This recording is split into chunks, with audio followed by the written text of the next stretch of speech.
Honeybuzz has 1 to 4 bee swarms, building their hive, collecting honey and pollen, and selling to the woodland creatures. Elf Creek Games provided this in exchange for an honest review.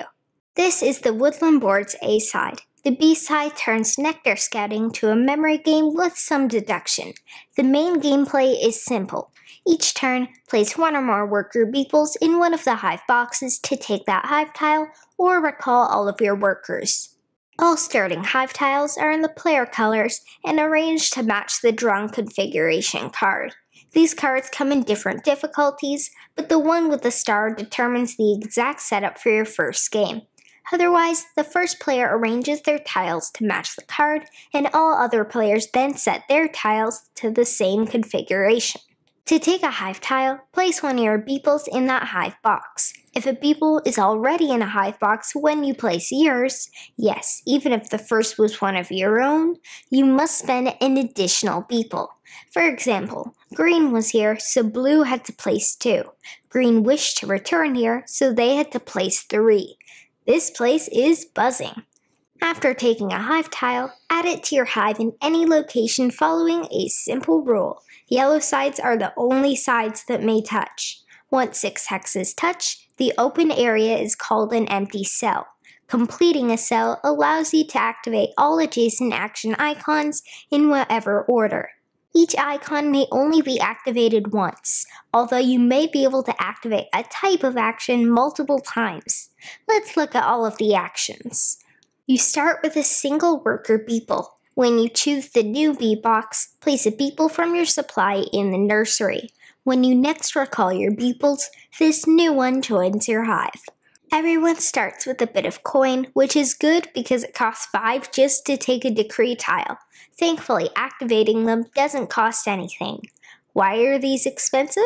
Because when activated, a decree is wild. It can be used as if it was any action icon. When you activate an accounting icon, get 5 coins from the supply. When activating a forage icon, you may move your forage token 1 space orthogonally in the field. If you wish to move additional spaces, pay 2 coins to the supply per space. When you land on a space with a nectar token, collect it if you have a matching empty cell in your hive. If you land on an empty space or a nectar space that doesn't match, take a pollen. The pollen pieces are colored, but that's just for theme. Forage tokens don't block one another. Each nectar has a unique border pattern to match its cell. If the entire cell has a dark border, wildflower nectar can go there. If the cell is dark on only 2 edges, acacia nectar can go there. The harder it is to get certain nectar, the more valuable it is. At least, at first. When activating a produce icon, place your fan token on any hive space. Take the matching honey from the supply and place it on all nectar tokens adjacent to the fan. Nectar can produce honey throughout the game if there is no honey on top of it. Once the adjacent nectars have produced, remove your fan token. When activating a market icon, you may sell all pollen or 1 honey type. Multiply each piece by the current value. Once you've collected your coins, lower the sold resource by 1 on the track. Instead of selling, you can complete an order. If you have the resources that an animal wants, return to the supply and take the card. Completed orders are worth endgame points. There are 2 types of orders, large and small, referring to the amount of honey required and points awarded. Underneath the 3 stacks is an action icon. When fulfilling an order, take the bonus action. Finally, reveal a new order. During the game, 3 contests will be available. Think of these as achievements or goals. The flag icon means that the first to complete it earns those coins. The crown icon means that these are ranked contests decided at the end of the game. If tied, those players receive the full amount, and the next player's amount is decreased by 1 place. The game ends once 4 of the 5 market resources have hit the bottom, or 2 of the 3 order stacks are empty. Continue until all players have had an equal number of turns. To score, each coin, honey, and pollen are worth 1 point apiece. Next, resolve the contest. Finally, resolve completed orders. The player with the most points wins. Take tiles to expand your hive, trigger actions, and sell resources and/or complete orders to become rich. That's Honeybuzz. Honeybuzz takes longer than you think to set up. There's a lot to it, so after your first game, separate everything in bags or containers. It'll save you a ton of time. Once you're comfortable, give yourselves around 20 minutes per player, including setup and takedown. Play on a dining table. The boards, bits, and growing player areas take up about 2 feet by 4 feet. There's no reading, but the math and turn optimization might be too much for even the experienced 7-year-old gamer.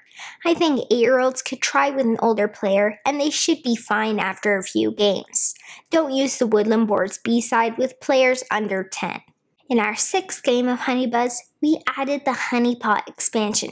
I focused on Queen's contests, Dad completed a pile of market orders, and Mom quietly did her thing. She raced to win one contest, fulfilled a few orders, and sold some stuff, but nothing she did seemed significant. I realized late that my strategy wasn't going to end well. I was right. Dad crushed me. Mom crushed the both of us. Nice job, Mom. Honeybuzz has a fantastic rulebook.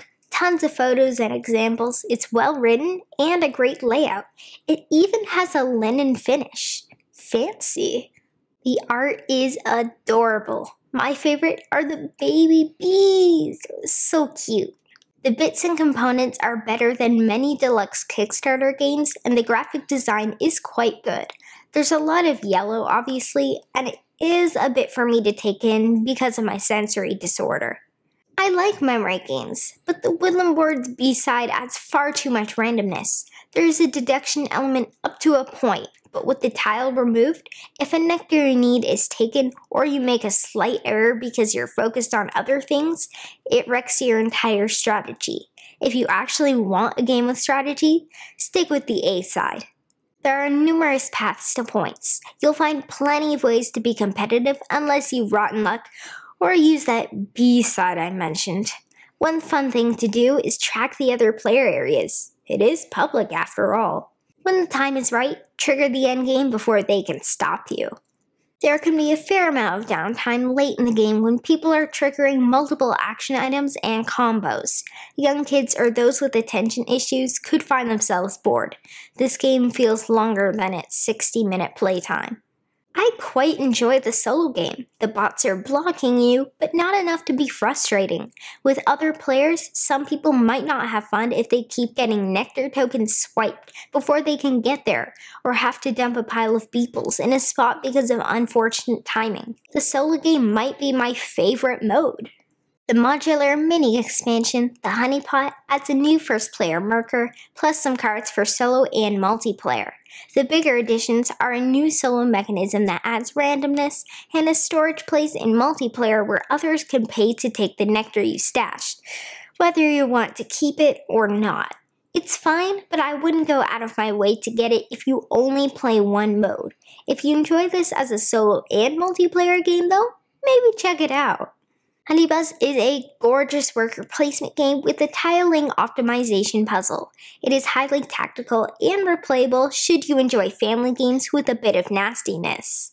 Everything comes together nicely and nothing about it is bad, except for the Woodland Boards B-side.